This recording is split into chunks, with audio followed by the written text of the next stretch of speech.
The sharing umbrella. The school bell rang with a happy chime, and Rehan stepped out onto the sidewalk.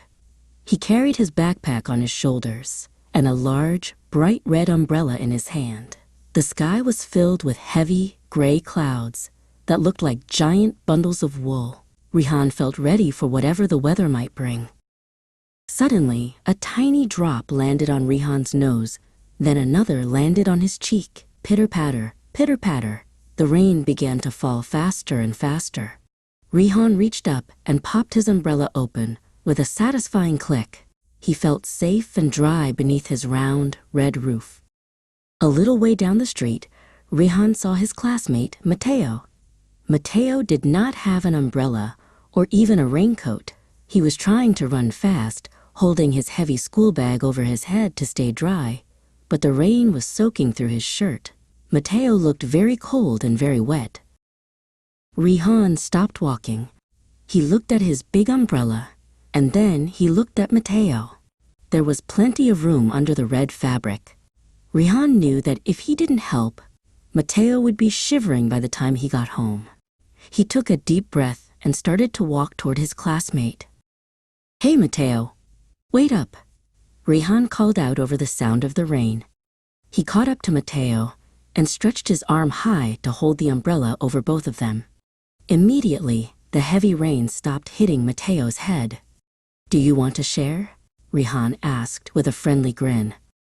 Mateo dropped his bag from his head and wiped the water from his eyes.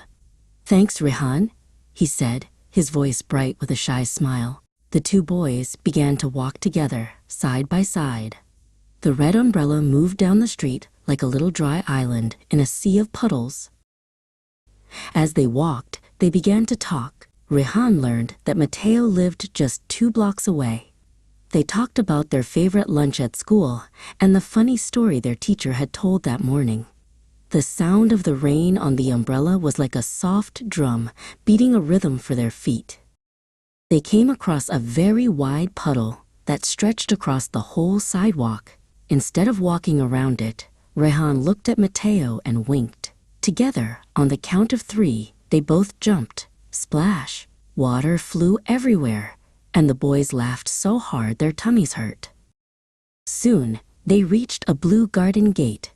"This is my house," Mateo said, turning to Rehan. "Thank you for sharing, Rehan. I would have been a human popsicle without you." They waved goodbye, promising to play together at recess the next day. A new friendship had started right there in the rain. Rehan walked the rest of the way home, listening to the rain. He realized that his umbrella felt much lighter now than it had before. Sharing hadn't just kept Mateo dry, it had made Rehan feel warm and happy inside.